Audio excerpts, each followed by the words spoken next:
Welcome to our channel world teacher. జ్ఞాన ప్రసూనాలు సద్గురు సుబ్రహ్మణ్యం గారు చెప్పినటువంటి జ్ఞాన ప్రసూనాలు గురించి మనం చెప్పుకుంటున్నాం. అజ్ఞానమే దుఃఖం అని చెప్పారు గురువు గారు. మానవుడికి ఉన్నటువంటి అజ్ఞానమే దుఃఖం. దుఃఖం అనేటువంటిది అసలు బయట ఎక్కడా లేనే లేదు. అజ్ఞానం అనేటువంటిదే ఒక పెద్ద దుఃఖం అవుతుంది. జ్ఞానమే దానికి తరుణోపాయం అవుతుంది. ఒక్కోసారి మీరు గౌతమ బుద్ధుని యొక్క జీవితాన్ని చూడండి. ఈ బాధలు, రోగాలు, రొష్టులు, సావులు చూసి బుద్ధుడికి మనస్సు వికలం చెంది ఆయన మహాత్ముడయ్యాడు, మారిపోయాడు. ఇవి లేకుండా చేయాలంటే మార్గం ఏమిటి అని అన్వేషించసాగాడు గౌతమ బుద్ధుడు. చివరకు భార్య బిడ్డల్ని కూడా వదిలేసి ఏకాంతవాసానికి వెళ్ళిపోయాడు గౌతమ బుద్ధుడు. ఒక చెట్టు కింద కూర్చున్నాడు, అంతర్ముఖుడయ్యాడు. వికలం స్థానంలో వికాసాన్నే పొందాడు మహాత్ముడు. గౌతమ బుద్ధుడుగా మారిపోయాడు.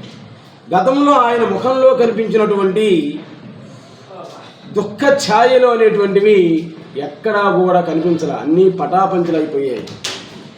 ఏ బాధలు చూసి భార్యా బిడ్డలను కూడా వదిలిపోయాడో ఇప్పుడు ఆ బాధలన్నీ అతనిలో లేనే లేవు. బాధ అంటే ఏదో లేకుండా పోయింది. ఇప్పుడు చెప్పండి, మార్పు ఏది ఎక్కడొచ్చింది?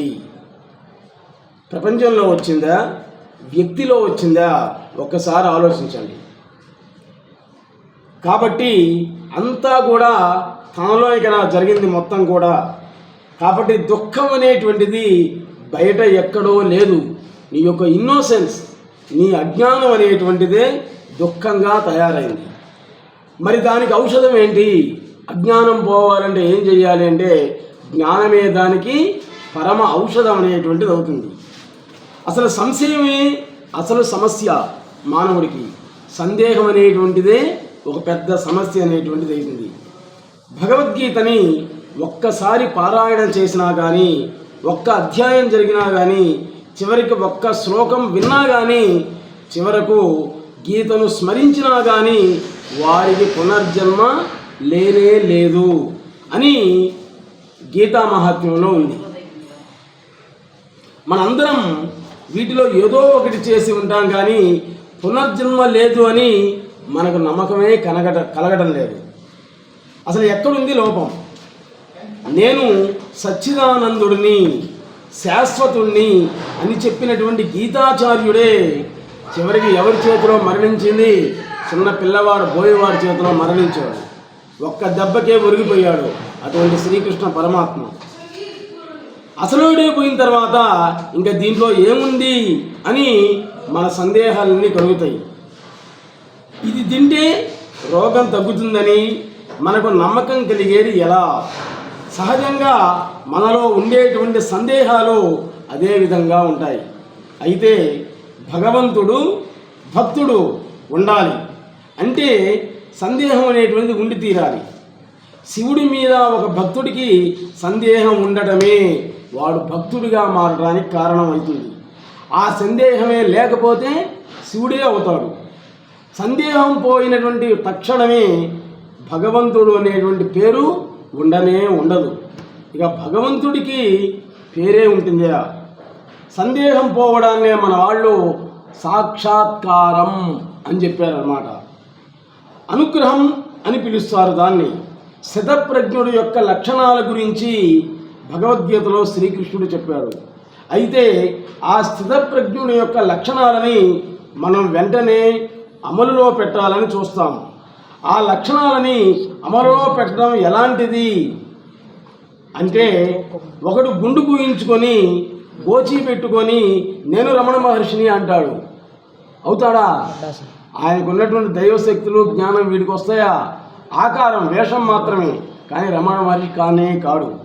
స్థితప్రజ్ఞత కలిగిన తరువాత ఆ లక్షణాలన్నీ కూడా వాటికవే కొంచెం అటో ఇటుగా ఏర్పడుతూ ఉంటాయి. కాబట్టి ఏదైనా సంశయమే అసలు సమస్య. అది తొలగడం అనేటువంటిది ఈ సమస్యకు పరిష్కారం అనేటువంటిది అవుతుంది.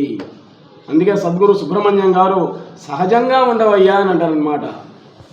ఎవరినో చూసి కాషాయ గుడ్డలు పెద్ద పెద్ద బొట్లు పెట్టుకొని వాళ్ళలాగా ఉండాలనుకోబాబు. నీ సహజత్వం ఉంది కదా, వాళ్ళ సహజత్వం అది. రమణ మహర్షి సహజత్వం గోచి పెట్టుకొని అరుణాచల కొండలలో తపస్సు చేసి జ్ఞానాన్ని పొందాడు. ఆయన సహజ స్థితి అది. నీ కూడా సహజ స్థితి ఉంది కదా, నీ సహజ స్థితిలో నువ్వు ఉండయా చాలు. సహజంగా ఉండు, కృత్రిమంగా ఉండొద్దు అంటారు సద్గురు సుబ్రహ్మణ్యం గారు. ఒక నాటకంలో అందంగా ఉన్నాడని ఒకడికి కృష్ణుడి వేషం ఇచ్చాడు ఒక డైరెక్టరు. చాలా అందంగా బాగున్నాడు కుర్రోడని శ్రీకృష్ణుడి యొక్క వేషాన్ని ఇచ్చాడు. నిజానికి ఆయన స్వతహాగా చాలా పేదవాడు పాపం. అటువంటి వాడికి ధనికుడైన శ్రీకృష్ణుడి వేషాన్ని ఇచ్చారు. పాపం ఆ రాత్రికి కూడా ఇంట్లో అన్నం వండుకోవడానికి బియ్యం కూడా లేవు. అటువంటి వాడికి ఇచ్చాడు శ్రీకృష్ణుడి పాత్ర డైరెక్టర్.